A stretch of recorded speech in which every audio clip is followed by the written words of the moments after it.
All right, so today we're going to start up here on the fifth little hitch. So up here next to the hitch, you've actually got your breakaway, emergency breakaway line. This is going to connect somewhere on the inside of the truck, so that way if this ever guy comes bouncing out of the back of your truck, this will pull the emergency brakes and it'll lock them up to keep it from rolling down the highway. Up here behind the hitch, you do have your cradle for your 7-way, which when you're plugged into the truck, it's going to give you access to your running lights, your turn signals, your brake signals. It's going to charge the battery, and this also powers your camera. So you do want to make sure that this is plugged in securely and that your running lights are off of automatic and on manual. That is the only way that the customer's cameras that they bought and had installed are going to work on these. Remember, your lights need to be in manual, not automatic, okay? Behind that, we've got a storage compartment.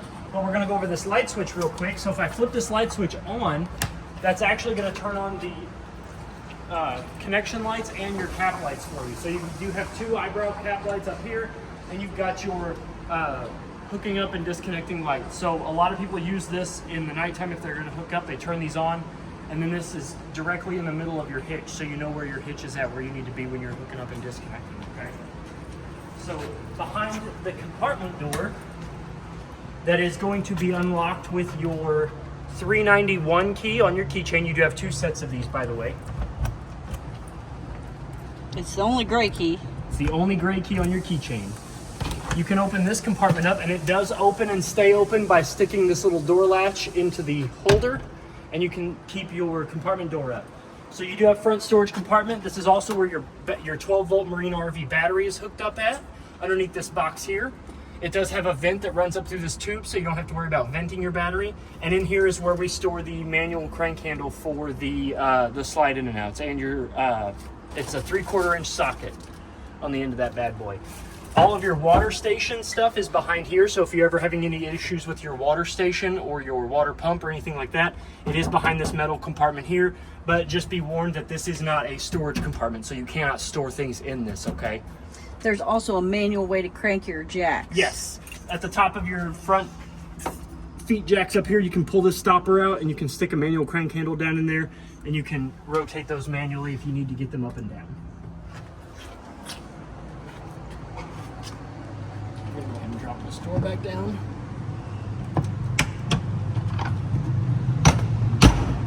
So now we're going to make our way over to this side underneath the slide here. And you do have three very important stickers. So you've got your manufacturing sticker that's going to tell you when it was made, who it's manufactured by, the tire and rim size, and more important information, such as your VIN is going to be on there as well, your tire size, the gross weight of the unit, the kilogram weight of the unit, the gross weight of the unit. Underneath that, you have your tire and loading information that's going to give you the tire size, as well as the proper PSI that should be in your tires. The tires that are on it are going to be at 80 PSI. They are all filled to 80 PSI. You can run down to, you really can stay between 75 and 80 if you want to. Like weather like ours, where it could be, chilly one day, very warm the next, that change in PSI isn't gonna really matter. You don't wanna go above the 80 or below the 75 really, because then you're gonna start riding a little uneven. But anywhere between 75 and 80 is fine. And then your spare tire is actually, if you look here, your spare tire actually has a maximum PSI of 110. So your spare tire is actually sitting at 110 right now, and it is up underneath the unit, okay? So you also have your VIN sticker, which is just like the VIN number on your vehicle.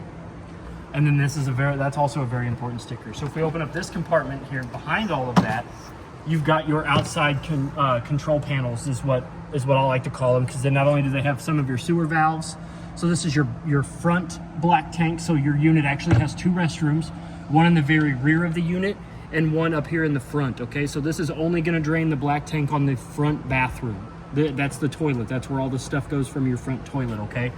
The galley valve here, what that is going to drain is that's also going to drain your kitchen sink and the shower and sink for your front bathroom. So your kitchen sink, your front bathroom sink, and your front bathroom shower are all in the same holding tank, okay? So that's gonna be the galley tank on your control panel on the inside. Next to that is your black tank flush. So this is going to be the black tank flush for the rear of the unit.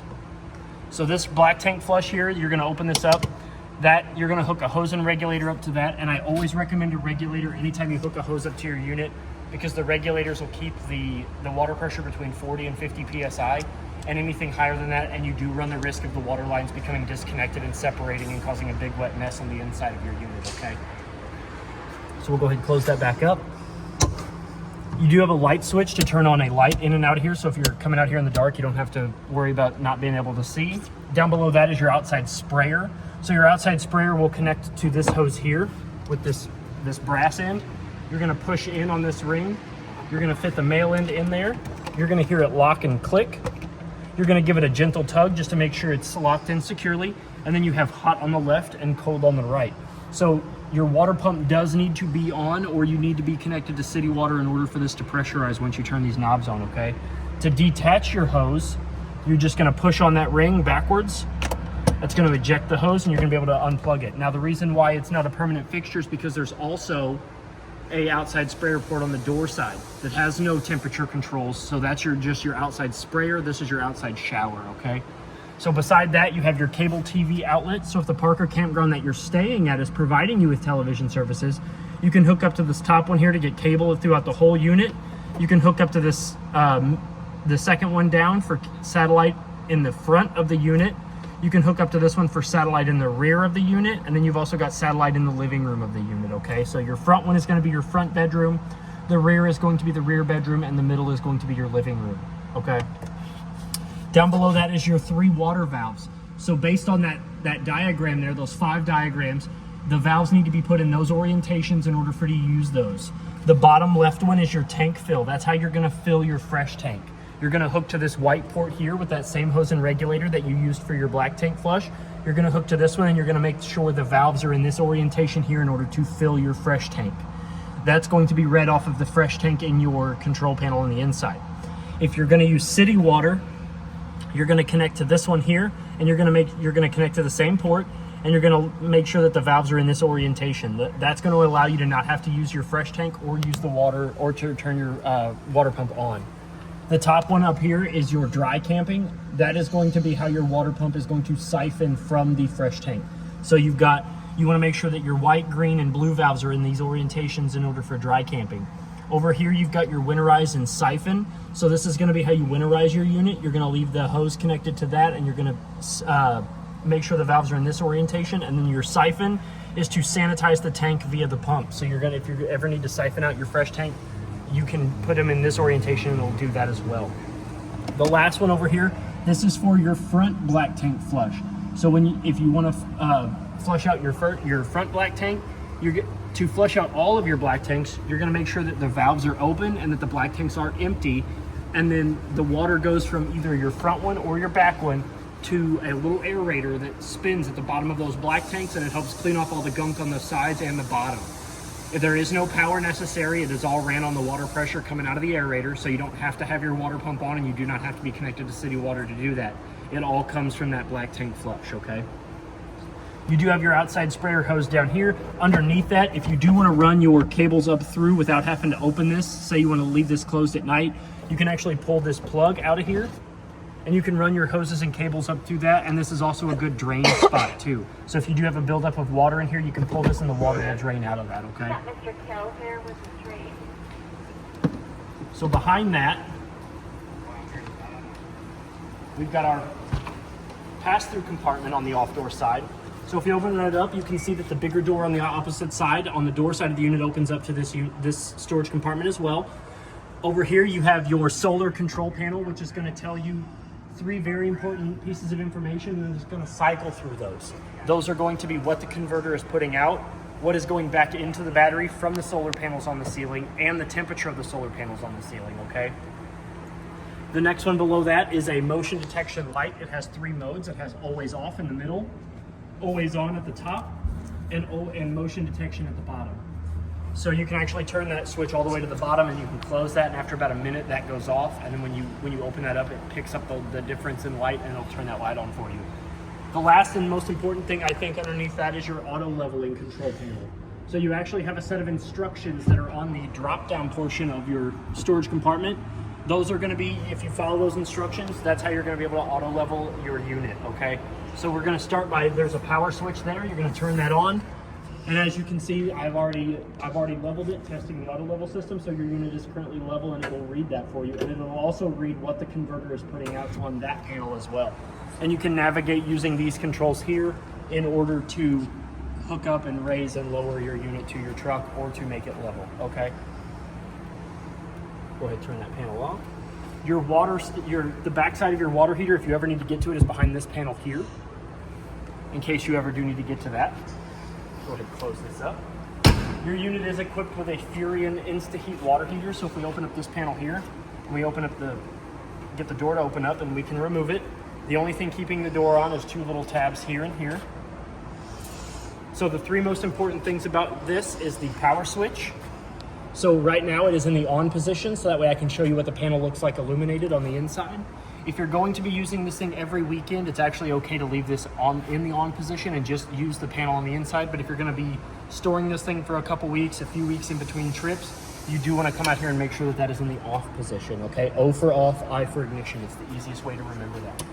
The next thing is you actually have a dial over here for mid and max. So you can actually control the mid flow and the max flow of your water heaters. So that way if you're getting too much hot water, you can actually dial that back down a little bit. Or if you're like water pressure from your water heater, or you can dial that up. Typically we just leave it at the max setting. There's really no reason to mess with that. And then last but not least is your pressure release valve. So this dial right here actually will open up and spit water out of this. Now with this being a Furion, you actually don't need to, as long as you've got water running, whether your pump is on or you're connected to city water, water is going to be going through this guy, okay? So you don't need to be worrying about checking to make sure water's going through it. So we are going to put the panel back on. We're going to step back to this side here. This is the back side of your furnace. So you've got an intake and exhaust. Air's going to go in here. Hot air's going to come out of this. When your furnace is on, this does get hot enough to curl the hair on your arms or burn your skin, okay? So if you're going to be using your furnace and you've got young ones running around, or people that aren't paying attention, do tell them to avoid this, okay? Because it will burn them. Another good investment is a mud dauber screen. It's two little dome vents that fit over each one of these. They come in a set of two. They're going to keep the mud daubers from going in there and building a nest and inviting all their friends and family. It's a $20 part in the store, or it's $155 an hour for us to go in and flush them out, okay? It's a real big mess. But if you do have the mud dauber screens on there, those will get hot as well, so I would advise people to not touch them if you've got your furnace running as well, okay? Last but least, before we get to the underneath, you do have your 50 amp short cord here. To make sure that your unit is plugged in properly, you do want to make sure that your ring here is all the way against these two fins. There's actually a third fin on the bottom. Pull your ring all the way back. To plug it in, you're going to match there's a little nub here and a little groove that you're going to match that nub in. You're going to push in. It's going to sit like this when you push it in. You're going to rotate it a quarter of a turn clockwise, and then you're going to tighten this ring down. It's very important that this ring gets tight because it keeps things from going in there and corroding out your terminals on the plug or the short cord itself. And this also keeps your short cord from coming out of the wall. If somebody trips over it or something gets caught and it pulls your cord out, this ring's going to help prevent that from pulling that out, because if this gets pulled out, your air conditioners are going to shut off, okay? So you really want to make sure that this is secure in there. When you do not have your short cord plugged in, you do want to make sure that the camp power cap is over the top of that, because it's also going to provide you protection to your outlet, okay? Now that we're done with this stuff, we can actually come to the underside. So if you look, you can actually see that there's your spare tire with that we talked about, that the tire pressure is sitting at 110. And there's a white valve there right in front of it on the off-door side. That is your fresh tank valve. It's got a 1.5 inch dump valve on it, so it drains your fresh tank rather quick, because you never want to travel down the road with a full fresh tank of water, okay? You always want to make sure it's empty, and that empties out pretty quickly. I think it takes about 1.5 minutes for it to be just barely dripping empty, okay? Next is your low point drains. These are the two lowest points in the water system of your unit. They are used for winterizing and dewinterizing, okay? So once you have all your antifreeze and throughout your lines of for your water fixtures on your unit, you're going to come out here, and the last thing you're going to do is you're going to crack these open. That's going to let any excess water or antifreeze come out instead of staying in your lines and freezing up. That they're going to travel down to the lowest point, which is those. It's going to come out and it's going to drain up into the ground, okay? So before we go any further, you can see this is the sewer connection port for your front bathroom and your galley tank, okay?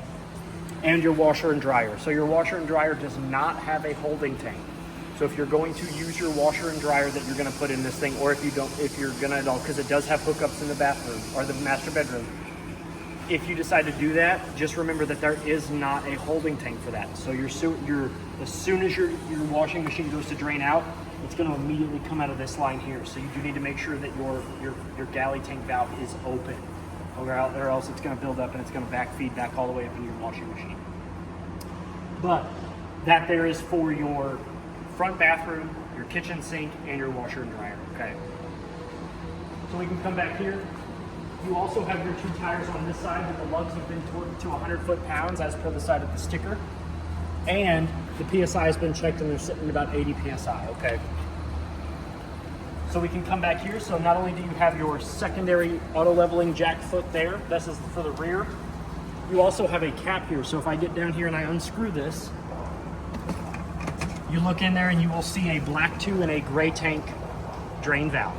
So what that is for, the black one is for the toilet in the rear of the unit, and the gray is going to drain Yeah, watch your head. It's going to drain the tank that holds the water from your back sink and your back shower, okay? Now, I know that sticker says gray 2, but on the control panel, galley tank is for your front water features besides your toilet.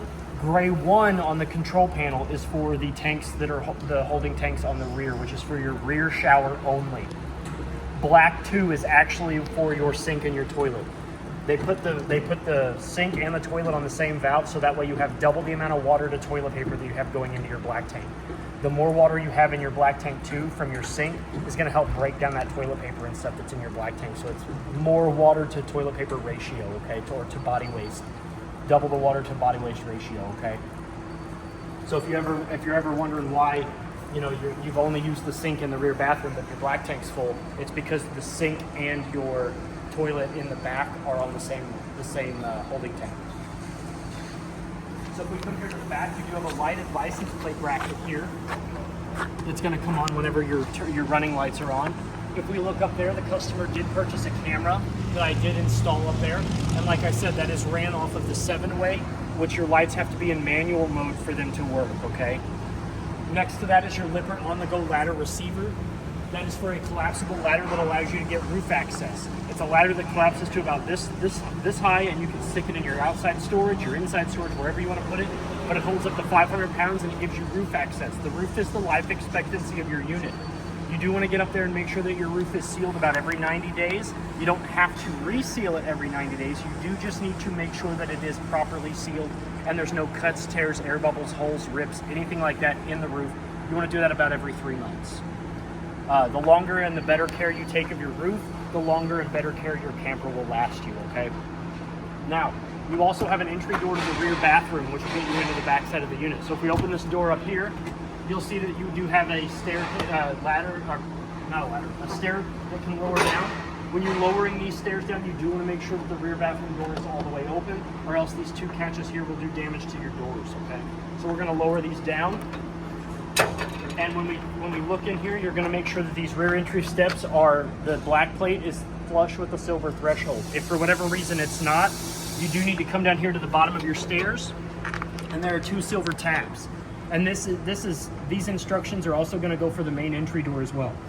So to get the black plate flush with the silver threshold, you lower your steps down, and then you can manipulate these 2 silver tabs here to extend and retract out these 2 legs on either side. They have about 15 to 18 points of articulation that you can pull and extend out, so that way you can adjust to any sort of height, okay? But this is the entryway into your rear bathroom. You have your toilet and your sink on the left, and your shower on the right, your half shower / bath. So, like I said, the black tank 2 is going to be your toilet and your sink. Gray 1 is going to be your bathroom and shower back here, okay? So I'm going to go ahead and lift these back up, put them back inside. Close this up. This rear lock here and deadbolt are both, it's paired to the same key that locks the main entry door, okay? So we're going to come over here. Your unit is equipped with an LP Quick Connect port if you do have anything that requires outside propane. So what you're going to do is you're going to start off by pushing this back, exposing those ball bearings. You're going to stick the male end of that Quick Connect hose in there. You're going to push it in and you're going to let go of this until this becomes flush again with the front of the port. You're gonna give that hose just a gentle tug just to make sure it's connected properly. And the last step you're gonna do is you're gonna take this valve here and you're gonna flip it forward. What this is gonna do, it's gonna allow propane to travel from the tanks through these lines to this valve here, and it's also gonna prevent this from slipping back and disconnecting and allowing gas to escape when you've got something connected to it. We're gonna move up here. You've got your other rear auto level jack there, as well as the other 2 tires that have been torqued to 100 foot-pounds, and the PSI is sitting at about 80, okay? So we can come up this way, and we can go up past the door, because we're gonna get to that when we go into it. But here's the other outside spray port connection. It's gonna work just the same way as your outside shower port connection, except there's no hot and cold water temperature dials, okay? That's gonna immediately pressurize with cold water as soon as you plug your hose in, and you have your water pump on, or you're connected to city water. There's no way to turn it off unless you disconnect your hose, and then it depressurizes. You've got your larger side compartment door here that opens up into the pass-through. On this side, you have your battery disconnect. So what this dial does here is if you're gonna store this thing for extended periods of time, you're gonna go ahead and flip this to off, and it's gonna cut the juice from the battery to the unit, okay? So that way you can conserve your battery when you've got this thing in storage. You also have another one of those 3 modal lights, the off, always on, and then motion control on this side. And on that side, you have a coaxial, so you can put a TV out here and get whatever TV sources that are on the inside of your unit, on the outside of your unit, as well as 2 110 GFCI protected outlets, okay? Last but not least, if you do want to run cables and cords up through here for something, but you do want to close this door, you can run them up through here, close this, and you can run them out the bottom of your unit so you can actually close this, okay? So if you do want to have a TV out here on a table or something, you can plug it in. You don't have to worry about keeping this open.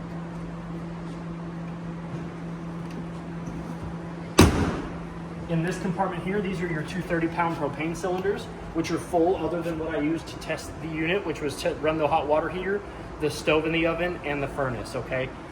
They are fed into the unit with an auto change regulator, so that dial there will go from red when the tanks aren't giving it gas to green when they are giving it gas. The arrow here is for your convenience. That is going to tell you which tank you're currently drawing from. So when this tank empties here, you flip this dial, open that tank, and you can remove this one to go have it refilled or replaced if you want to, okay? So now that we're done with that, we can go ahead and go to the inside. So when we come to the door of your unit, this is what it should look like when you are in travel. The handle needs to be in front of the door. That is a safety measure built into the device, so that way not only does it get the handle out of the way when the slides are all in and you're traveling down the road, but this handle will also prevent your door from flying all the way open when you're traveling if this door was to ever kick open, okay? This handle is going to help you keep that door closed. So we're going to lift up on the handle, we're going to swing it towards ourselves. It's going to fall into place and it's going to stay there. We're going to open the door, and just like the rear entry door, we're going to open it all the way up. These here steps are the same way as the ones in the back, except they do not have the little blue lever that's going to lock them into place. So you can grab onto the black handle for convenience. I'm a little taller, so I like to grab a little bit up at the top. I'm going to lower these steps down. And again, I'm going to be just like the rear entry door. I'm going to make sure that this black plate here is flush with the silver threshold. Like I said, if for whatever reason it is not, you can come down here to the bottom of the stairs with the 2 silver tabs, and you can manipulate those in order to make sure that this is flush. The reason why it's important to make sure that they're flush is because if I go to try to close my door and it's not flush, this is going to cause severe damage to the bottom of my door and my storm door, okay? And it's going to not allow it to seal properly when it closes. So now we're going to go ahead and come on the inside of the unit. Now that we're up in here, I'm going to start by pointing out that there is a fire extinguisher here by the door in case of emergency, inside or outside. And the second part, the second out of the 3 safety features for your unit are also the smoke detector that is above our head when you enter into the unit, okay? So now I'm going to show you where the lights and stuff are at. So we're going to open this compartment door here. You're going to see your control panel. We're going to come to the light that says ceiling, and we're going to flip that on. That's going to turn on all of the lights that are in the living portion of your unit, which is going to be your living room, your kitchen, and your entertainment room, okay? So now that that's on, we're going to start up here at the top. So you have your switch that's going to navigate between your black tank 1 and your black tank 2. So we're going to hit this button here to look at what black tank 1's got. That's going to read off the empty 1/3, 2/3 full. If I want to check the level of black tank 2, which is your rear toilet, we're going to go here, and then I'm going to check it again. Same goes for gray 1 and gray 2, but your unit doesn't have a gray 2 tank. Gray 1 is what you're going to use to check the level of the holding tank in the rear shower, okay? So you can honestly just always leave this on gray 1 and check it that way. Again, all of your tanks are going to read off of the left-hand column, and your battery's going to read off of the right-hand column. Next, we've got our gray 1 and gray 2. Like I said, you can always leave this one on gray 1. Galley is what it's going to read for the kitchen sink and the front bathroom water features, okay, except for the toilet. Next is your H2O or your fresh tank. That's also going to read off of the empty 1 2/3 full. Last is your BAT button, which as long as the unit is plugged into that 50 amp short cord, it's going to read all the way. It's going to read all the way charged. Okay, to get an accurate reading here at the control panel, you do need to unplug that 50 amp short cord. Below that is 3 buttons here. So we've got our heated holding tanks. If we flip this on, this light's going to illuminate, and your holding tanks have a heating pad underneath them.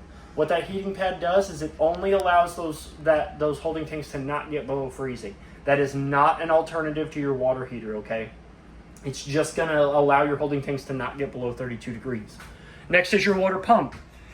If there was water in the fresh tank, we could flip that on. It would illuminate, and it would start siphoning from the fresh tank through the water lines of your unit.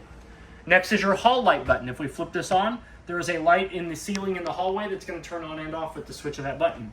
Next is your awning lights. This is a switch that's going to turn on the strip of LEDs that run the length of your awning tube that go over the entryway of your unit, okay? Next is your porch light, which is going to turn on just a single light above the main entry doorway to your unit. And then, like I said, this is your ceiling light button.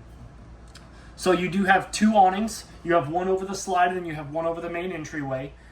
This is going to be the main entryway awning, and this is going to be the one over the slide. I can't open them all up because there's a wall over there, but your awning is one of the most expensive repairs on your unit. So if you're going to extend out your awnings, both of them, if you're going to step away from your camper for more than 5 minutes, it is always in best practice to bring your awnings in. I don't care how rainy or sunny it is. If you're going to go off and do something and leave your camper unattended with your awnings out, you run the risk of doing severe damage to your awning canvas. A stiff breeze can pull it out of the tube, can do damage to it. A rough branch, a loose branch, a bird, anything like that can do damage to your awning canvas. So you do need to make sure that when you're not actively using it, that it is withdrawn into the unit itself, okay? Now, on your awning, the arms themselves have, the awning arms themselves actually have 2 pivot arms at the bottom that you can manipulate. That it's going to decrease the pitch on one side or the other, or all together, for whether there's rain coming in at the front of or the back of the unit, or from the side of the unit. That's going to allow you to manipulate that awning to give you better coverage over those, okay? When you run your awning out, there's also your canvas that's extending over the top needs to be coming out of the top of the tube, not the bottom. So you do need to stop it at a certain point, and the best way to let you know when is the perfect time to stop your awning from rolling back in on itself is there's a skirt that will hang down, and you want that skirt to be straight up and down as possible. Once it gets there, you can stop running your awning out, okay? And that goes for both of your awnings. Next is your slide buttons down here. So you've got your slide in, which is going to be the table and your couch. Then you've got the next one over, which is going to be your entertainment and refrigerator. And then the next 2 are your bedroom and entertainment center inside your bedrooms. So this one here is going to be the bed in the front bedroom, and this last one here is going to be the bed in the rear bedroom, okay? So these 4 here control your slides. Up is in, down is out. Up here, you have plenty of storage. Those 2 boxes up there are the camera systems and the hardware that the customer purchased. Down here, again, that's the rest of that camera hardware that the customer has purchased. Down below this and your coffee bar, you have both of your thermostats. So the top one there is only going to be for the rear loft, which is going to be just air only, okay? It only gets air. So we're going to skip going through on this one, and we're going to go down on this one because this one gives you all of your controls, okay? So to wake it up, you're going to click the button in. You're going to click it again to go to mode select. So your modes are off, cool, which is air conditioner, heat, which is furnace, cool and heat, which is dual climate control, and dry cool, which is dehumidified cool. So we're going to go back to cool, so I can show you fan speeds. So all of your thermostats are going to have a fan speed. So you've got high auto, low, high, and low. Okay, so you've got, the best recommendation I can tell you is to always leave your air conditioner on high auto, on any of them. If you're going to use your air conditioner throughout any of your thermostats, leave it on high auto. If you turn it on low, it's still going to work the same amount of time, and it's going to work just as hard. It's just not going to produce as much cold air, and that's going to freeze up your compressor, okay? So high auto is the best way to go because it will cycle. Once it gets to the desired temperature, it will shut off, and then it will kick back on. I have them set to 33 right now in here, so that way it just kind of constantly stays on. just to cool it off in here. But another tip about your air conditioners is they will really only get 20 degrees cooler than what it is outside. So if I have my air conditioner set to 33 and it's about 80 degrees outside, that means that my air conditioner is going to work until it reaches 33 degrees in here, which means it's not going to turn off. So that's kind of a little tip that you can use to keep your air conditioner running if you want to. But it's really only going to get us to 60. Yes, it's really only going to get to about 60 in here with the air conditioner on. Now, with all three of them turning on, it may get a little cooler, but it's really only going to get about a 20 degree difference between the inside and the outside of your unit, okay? Because, great news, you have 3 air conditioners. Mm-hmm. You have 2 dual K15 air conditioners in here and then a 15K air conditioner in the bedroom. You have 2 light switches here, which if I flip this right switch, it's going to turn on the sconce above the island. And then if I flip this one, it's going to turn on the lights above the seating and the table, which that one is actually off. So if you ever do this, you ever flip that switch and these don't come on, there's actually a switch on the back side, and these need to be in the on position for them to be controlled by that switch, okay? You also have a GFCI protected 110 outlet as well as a USB-C and a USB outlet there. Those USB outlets do provide you with enough wattage to charge your smart devices using the Lightning chargers. That's why they have those new USB-C ports in there. They will turbocharge your phones just like normal. And your light switch here for your pantry. Ooh. It's a strip of LEDs that run the inner rail of your doorway, so that way it's not going to blind you and you can still see what you've got, because your closet doesn't just end here, it actually goes a little bit further back. It's a big pantry. Yes. Lots of snacks. So we're actually going to work our way this way, and then we're going to work our way to the master bedroom, and we're going to save that one for last. Okay, so we're going to start over here in your first slide. So you do have your 2 chairs over here, which do need to be seat belted in for travel, because if you don't, they're going to rattle and they're going to bang all over the place. You can run them through the bottom here, and they will cinch, and those are screwed to the bottom of the slide floor there on those seat belts. Okay. Next is the booth style seating. So you do have a booth seating here, and inside here, if you lift this up, it is on a hinge. You can lift this up. That is actually the back part that goes up against this part, so that way you have a back cushion. But that does not secure, so when you're done using it, it does need to go in that storage compartment. Okay? Because it also gets strapped in for it travel. also gets strapped in for travel, yes. Everybody gets seat belts. You do have a rather nice wood table here, and then if you click this, not only is this a wireless charger if your phone's prepare for that, but you can actually click this up and it provides you with a USB port there. So if your phone doesn't have wireless, here. and over there, so you get 2 of them. Awesome. And then you've got an outlet under here. Yep, you do have a 110 outlet underneath there, so in that case, if you're using your laptop or anything like that, or you can do it all from here, okay? Power for you, power for you, power for you. Your couch here is a reclining couch, so if you come here and you poke down on either side, about right here, you'll notice that there is a ring down in there. You tug on those. Each section of these are going to recline. You've got your stainless steel cup holders here. Your 2 windows here are panoramic. They do not open, but they do have shades that if you grab up here, you can tug down. And when you're ready for them to go back up, you just give them a gentle tug and they'll gently go back up. The 2 windows on either side of your slide have the same shades, but they open. So in order to open them, you're going to pinch the 2 tabs towards the middle, and you're going to lift up. That's going to remove the whole window, and you can actually lift the screen up that way too if you want to. And they have the same style shades. So we're going to come back here. We're going to go back through here. This is your rear bedroom. So the light switch for the lights is right there on the wall when you walk in. You have a rather big entertainment system / closet. These are 2 mirrored sides, except for this one has 3 and that one only has 2, given the stairs. But if we open these up, you'll notice that each one of them has a coat hanger for your formals. Pull-out drawers on either side of the entertainment system for dresser drawers. This one, like I said, has a 3rd drawer. Ooh. You have a little catch-all down here for your knickknacks or your wallet or whatever else. 2 more pull-out dresser drawers here. And 2 more down here. Knickknacks and paddywhacks. Knickknacks and paddywhacks. You also have your entertainment system here, so you have your cable and antenna hookup here for your television, as well as an outlet to power it. So antenna and cable for here, satellite out is going to be the top one. And you also have several air conditioning vents that are going to be powered by the rear air conditioner. So whoever's up in the loft, is going to be really cold, but whoever's going to be down in this bedroom is going to be living the sweet life because you got plenty of air conditioning down here. Next, we're going to move on to the bed. So up here, you do have 2 switches. So if I turn this one on, it's going to turn on the 2 LED lights that are above head. The second one is going to turn on a strip of LEDs that run the back of the headboard. Up here, this is your, they call this your bed shelf. So up underneath on both sides, you actually have another one of those 110 outlets with the built-in USB and USB-C outlet as well as 2 holes so you can run your phone charger up through it and tuck it up through this hole so you can store your phone up here if you want to. Or your CPAP or whatever. Or your CPAP or whatever else you're going to be using, yes. You've got 2 of the same windows over here with the same style pull-down shades and the pinch tabs towards the middle. Go ahead and shut those lights off. Outlet over there. 110 outlet over here. And then we kind of briefly touched on your rear bathroom, but we are going to go back in here and look. So if we come back here, you have 2 light switches. You have one that's going to turn on your vent fan above the shower, and then one that's going to turn on your lights above the head, okay? You have a 110 GFCI protected outlet as well. Plenty of counter space.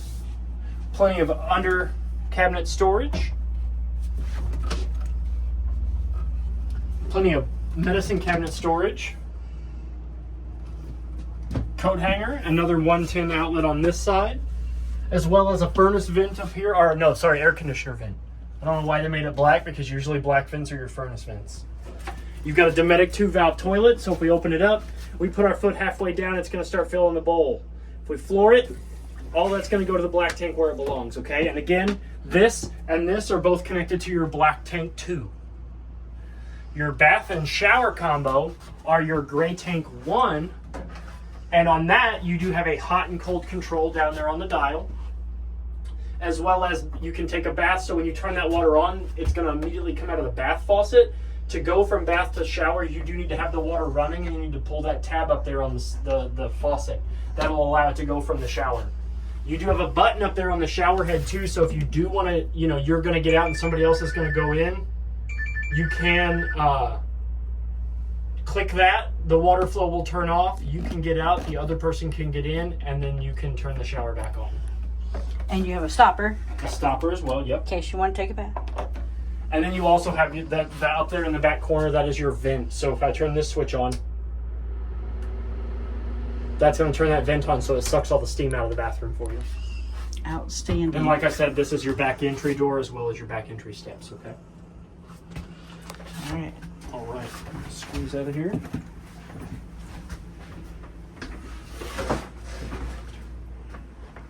So now that we're done with that, you do have a furnace vent in here though, down there in the floor. Always remember, furnace vents are going to be close to the floor, air conditioner vents are going to be in the ceiling. Another good tip, and like I just said in the bathroom, majority of the time, your air conditioner vents are going to be white and your furnace vents are going to be black, okay? But in the case for these, you do have floor louvers, which for your heat, they're the much more sturdier, upgraded floor louvers. So when you step on them, you don't feel like you're going to step through them. So, up here is your loft. It's really hard to film up there because it's hard to get, I'm 6'1", so it's really hard for me to get up and down out of there. You can go up there. There is a twin size mattress up there, as well as a TV hookup on the door side wall over there. So on the door, hold that, I'll see if I can get up there. Okay. We'll see what we can do. I just need 2 hands. Oh, you're good. One more step. All right. Sorry for the bump. So there's a TV hookup on the door side of that wall over there, where a TV can go onto a little inset with a 110 outlet in the ceiling, as well as your coaxial outlet in the ceiling. Okay, and then behind that is a bunch of storage drawers, as well as some storage drawers over here on the off door side, as well as one of those 110 outlets with the USB and USB-C outlets as well. Okay? Your TV hookup's going to be around this corner. Yes, literally right around that corner. The window in the back there does not open, but the window over here on the side does. That is a fire escape window. That has a little handle with a red tip that's sitting in a saddle. You'll lift that up, push that through the window, and remove the screen and go out preferably feet first, because it is a rather high up window, okay? You got a little bit of storage right here too. Yes, a little bit of storage, and then there's a And light then this is your light back switch off that right lights there. up everything. Yep. All right, so I'm gonna hand this back to Trey. So we can safely get down from the loft. This won't be the video where I break a hip. I almost fell coming down that the other day. Did you? Yep. Beside the ladder to get up there, you do have entertainment storage here for movies, books, games, all that good stuff, as well as another Holy cow. cabinet space for books, movies, and games. You have your Sansui large TV here with the remotes for not only your TV, your stereo, and your fireplace are in the drawer here. So you've got your fireplace remote, your stereo remote, and your television remote. And anytime I get a television remote like this, I always like to show people what its feature is, because it's not just your standard television remote. So we're going to go ahead and mute whatever's playing on the television, because I want to show you. So not only is this your standard TV remote, but if we go into your settings, you can actually control it like a computer mouse as well. Cool. So you can like come down here, you can go to edit, and you can change all your settings that way. You want to go home, you can hit the home button on your remote. It's going to take you into your modes, and you can actually use this like a computer mouse, so you don't have to worry about it. That's pretty cool. Yeah, I always like to show people that feature because it's rather jarring when you come in at first and you go to turn your television on, and it's all over the place. You're like, what did I hit? I don't know. Your stereo here is a Bluetooth stereo / FM AM FM radio. So you got your seek and find buttons, your play button, your volume increase buttons here. That's your power and standby. This is your input button. You also have A and B, and this is going to be your that's like a picture and sound button, okay? But you've also got your zone A's and B's, and you can run them independently or one at a time. So you can be listening to music inside and outside. Please remember though that if you're going to be using your stereo, because it can hook up to your TV, that if you're going to be watching anything that maybe not so family appropriate, that you do make sure that your outside speakers are off, because they will also play the audio from your television on the outside of your unit as well. So we're going to go ahead and turn your stereo back off. Below that is your fireplace, which these 4 buttons here are also on your remote. So you've got your power button, you've got the light change color button, you've got your dimmer button, so if you want heat but you don't want any lights at all, you can turn that on and off. And then you've got your temperature control button here, which will cycle through your temperatures. Now, your remote will actually have 6 buttons. 2 of the extra buttons are increase and decrease of temperature, okay? So there's really no difference between these 4 buttons and the ones on your remote. Last but not least, about your entertainment system. So you have a handle here. So if you pick up on the latch, you slide it all the way towards the loft, slide it back down. You pull on this, that's going to open up this into your secret pantry. Pantry storage. Yep, you've got more storage here, plenty of storage on the back side. You've got one of those 3 modal lights up here as well. This is a bag of accessories for your vacuum cleaner, which is right here mounted to the wall. And there is a 110 outlet down there so you can plug in your vacuum cleaner. As well as the coaxial and 110 outlet for other things back there as well, and your television, okay? Now, I will tell you that these doors are finicky. So when you are using this, you do need to make sure that your unit is level. Because if it is not level, this does have a tendency to scrape against the bottom or the top, depending on how uneven your camper is sitting. So before you even attempt to use this, always make sure that your unit is level, so that way you don't do damage to the top or bottom of your slide, okay? And make sure this is latched in trap. Yes, and to latch it, it makes an N shape, like a lowercase N shape. So drop it down for unlocked, pick it up, slide it towards the front of the unit, drop it back down. Okay. Next, we're going to come on into the kitchen. So you do. And then I always give it a little check. Yep, always give it a check. It does have 3 magnets to cinch it though. So you've got a magnet up here, a magnet in the middle, and a magnet down at the bottom. So you've got your kitchen island on one side and your stove and microwave on the other. So we're going to start over here. You've got a collapsible table that folds up. So if you do need more room, and then to collapse it back down, it's got 2 buttons here. You lift up just a little bit, press in, and then those will slide back down. Does that need to be down in travel? It does need to be down in travel. Got it. Yep. You've got drawers here. I always ask because I'm afraid I'm going to break something in our camper. Under storage here with a trash can. This trash can is also housing your ticket holder for the bathroom and a sewer coupler. That's also how you're going to access the P-trap for your sink.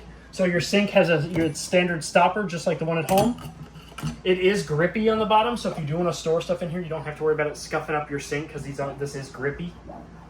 You've got your little sprayer neck here with its arm that can fold in and out, so if you need it out of your way so you can spray down whatever it is you're about to use, cook, whatever it is, your vegetables, whatever, you can do that. Swing your arm in.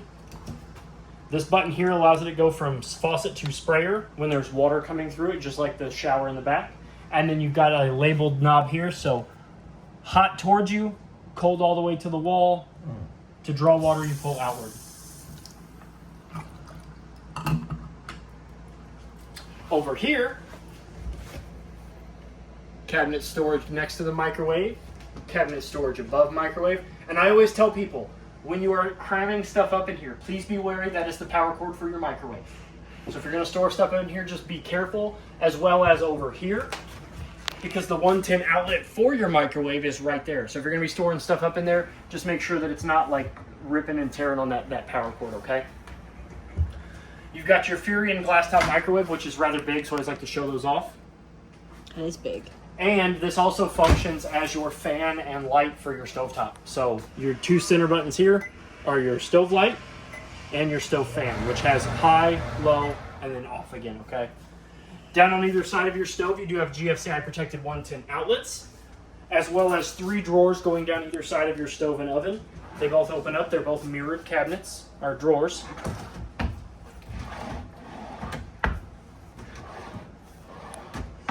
This one you've already been in, but in addition to the remotes, it has your bag of goodies. Yeah. The next one down, like I said, they're mirrored, and that one's also got your TPMS, so your tire pressure monitoring system box in there. Which, when you come to pick it up, I will help you go through that, so that way you also know how to install it and to make sure that it works. Okay. Down below that is your 3rd drawer. Your stovetop here turns on by a switch. That's going to turn your burner lights on. This one here turns on your oven light. Now, in most campers and RVs, because this threw me off too when I was going through it, your 3 burner knobs are on this side. This is your oven knob. This oven is flipped. These are your 3 burner knobs. This is your oven light. This is your oven knob, okay? So to turn your burners on, you're going to push in. It's going to dim that light. You're going to rotate. Your burner's going to come on. You're going to hold that for about 3 to 5 seconds and let that thermocouple get nice, good, and hot, okay? Once that's done, you can let go and you can adjust your temperature. Once you do have 1 burner lit, the other 2 come on pretty quickly.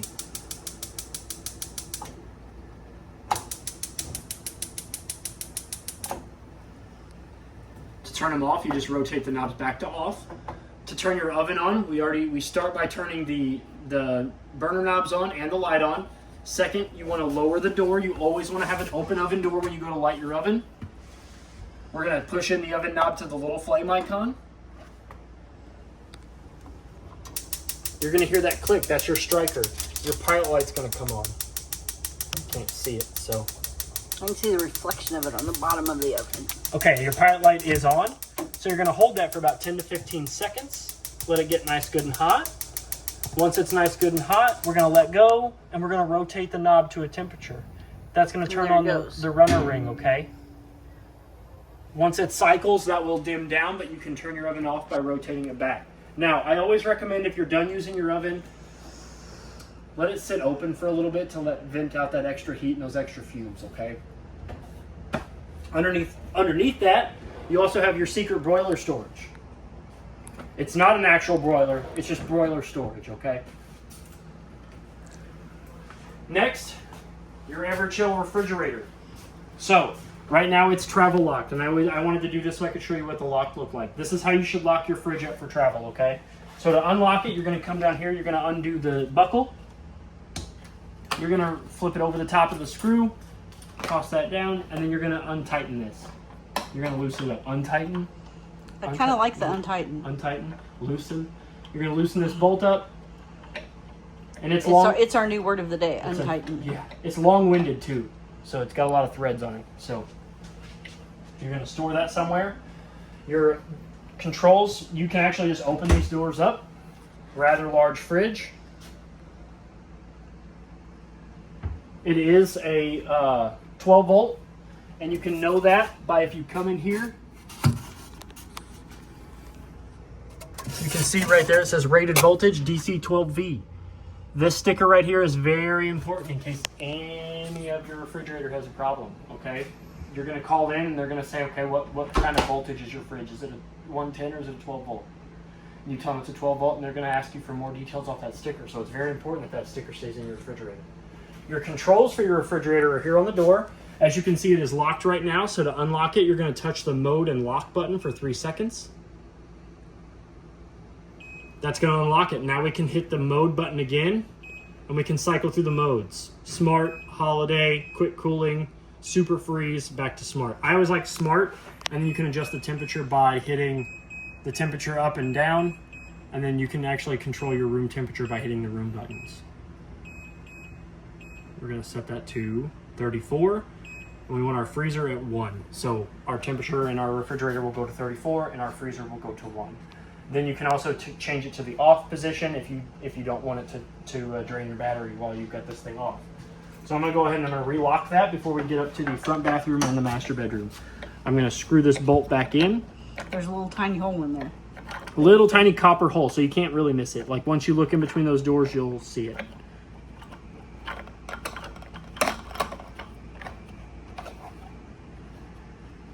Tighten that back up.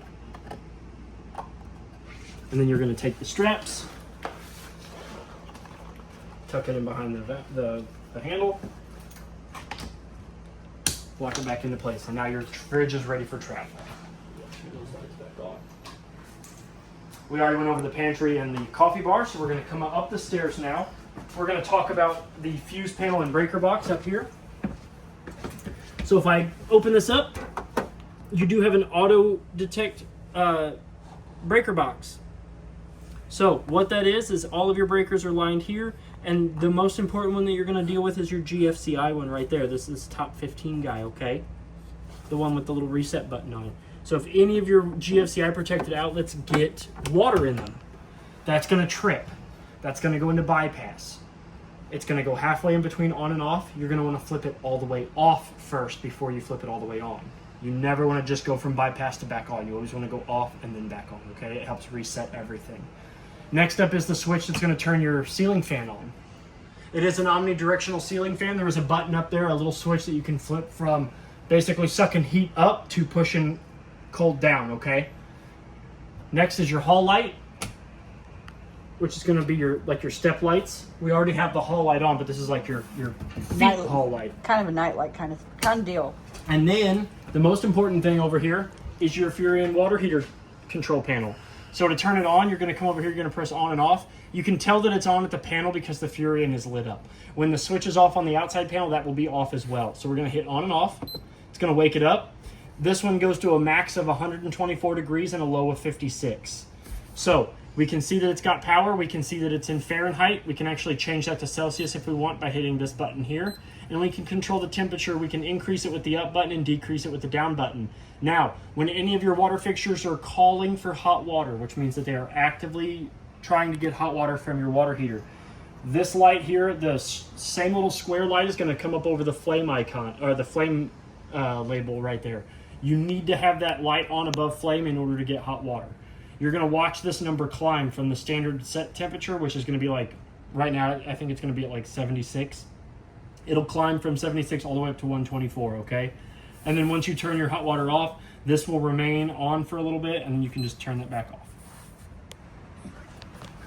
So now that we're done in there, we can come up here to the front bathroom. I'll go in first so that way you can see past the door for you.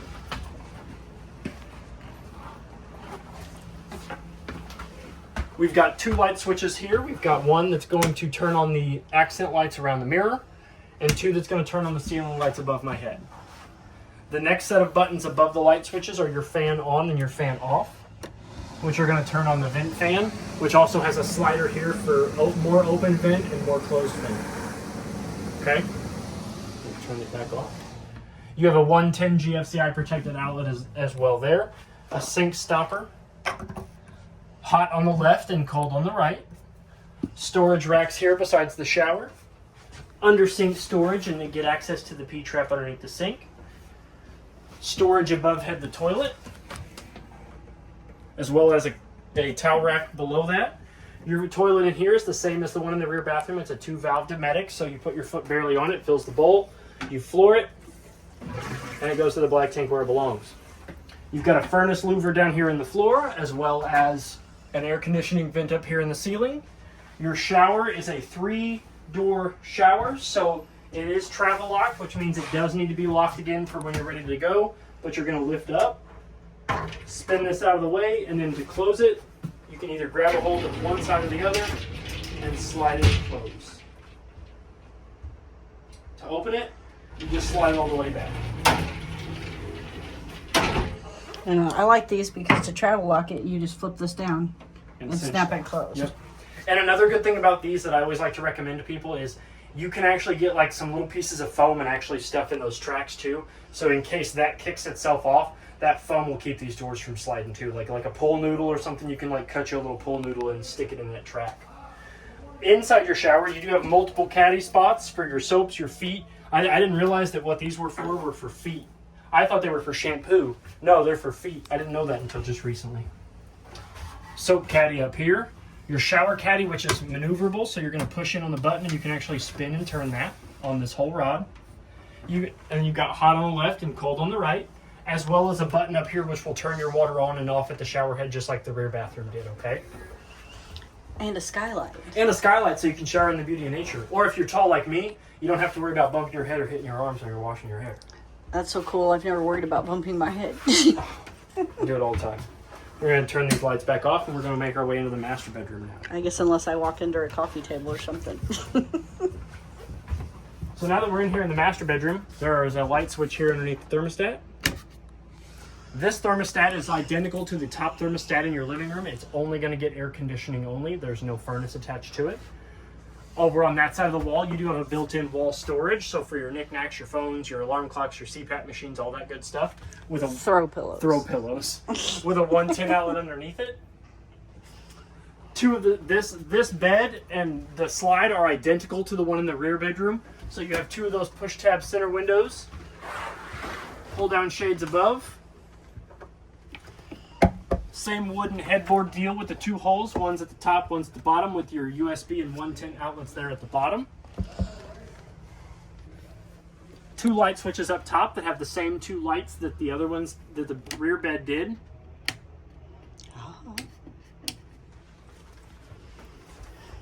You do have that, like I said, we went over that 110 down there. Mm-hmm.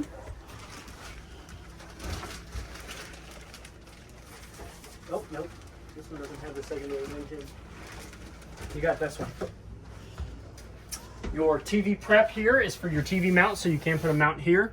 Power it with this here. This is the master coaxial outlet. So this one's pretty important. So if you want antenna, it's bottom and light on like it is right now. If you're getting satellite or cable, it's top coaxial and the light off. When this light is on, you're only ever going to be able to get no TV signal if it's hooked to this, and then antenna if you're hooked to this with the light on, okay? So light on is for antenna and bottom bracket, light off and top bracket is for cable and satellite. And that's for all the TV. That's for all the TV. So if this is on and you're trying to get cable and satellite in the rear, it's not gonna work. Nope. You've got a 110 outlet to power your television there. You've also got a nice big dresser with 2 drawers here at the top. 2 pull-out drawers down here at the bottom. But this one isn't really a pull-out drawer. It's a Oh, it's flippy. flippy. You can put shoes or something. Shoes, yep. Or snacks You've or got- throw pillows. And then there's a 110 outlet over here on the side.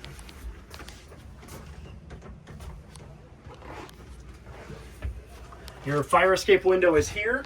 You're going to push in on these 2 maroon tabs here, lift up, and preferably go out feet first, okay? Over here in the closet is your washer and dryer prep area. So you've got your cold and hot water there and your drain valve there. To get to the bottom of the drain valves, you go through here. Your dryer vent location for your hole is going to be right here. You've got 2 individual 110 outlets, one for your washer and one for your dryer. Inside your closet on both sides are a ceiling push button light as well as a clothes rack so you can hang your clothes up. And if you do not want this up here, all you gotta do is just lift up and remove it from the saddles, okay? Over here, so if we push, oh, these are locked. This one's locked. So, these also have travel locks because they're sliding doors. So you do want to make sure that they're locked. So we're going to go ahead and lift up. This is going to slide this direction. We can actually slide this one over as well. And you can see that you have dresser storage over here as well as more closet storage for a rack up here and that same push button light. Now, the front door locks closest towards the bed down here in the floor. And the rear door locks over here on the wall closest to the door side, okay? And once again, I can't say it enough. If it has a travel lock, it needs to be locked for travel. Yes, if it has a travel lock or a travel strap, they need to be secured. That is what they're designed for. That is, they gave you that so you don't damage your unit or the furniture that needs to be locked into place, okay? Last but not least, and the rear bed has this too, okay? I forgot to mention that. The rear bed has underbed storage. Nice. Same one too. Same big, so if you got plenty of blankets, pillows, stuffed animals, whatever for the kiddos, they can all hang out underneath there. Throw pillows because Trey loves I love pillows. I forgot to, yesterday was your birthday and I forgot to get you throw pillows for your birthday. Oh, it's fine. I will have to take care of that. I don't need any more. I think you do. I don't need any more. One other thing I wanted to go over. So all 3 of your air conditioners, okay, they all have dump vents on the side. So a good practice is you come in and it's hot. Down in the living area, you come in and it's hot. You want to cool down real quick. Turn your air on, open your dump vents. It shoots the air down. It shoots the air down and it avoids a lot of the pressure coming out of the ceiling vents throughout your unit, okay? You're ready for nighttime, you're ready to chill, you don't want it to be as cold. You can close these up, and now the air is going to travel through those a little bit better. And that goes for all 3 of your units, all 3 of your air conditioning units, okay? The other thing that goes for all 3 of your units, the cleaner these are, the better your air conditioners will work. You can take these down, you can pull these air filters out. They come out rather easily. Sometimes you just gotta push on one end, grab them, slide them out. That's how easy they come in and out. So it shouldn't take very long to clean them. You run them under the sink, take them outside, you shake them off, you let them dry for about 3 to 5 minutes, you stick them back up there. You always want to start with the back side first, go to the front side, kind of get it up over that little knob there. That's good. These 2 knobs here hold it into place. Take your vent cover, start with the small side first, push in, put a little bit of tension on it, tap those back up there. The cleaner those are, the better your air conditioner will work, okay? And that goes for all 3 of them. If you have any other questions or concerns, please feel free to reach out to me here at Parkland RV. My name is Trey. Happy camping and good luck. Thank you.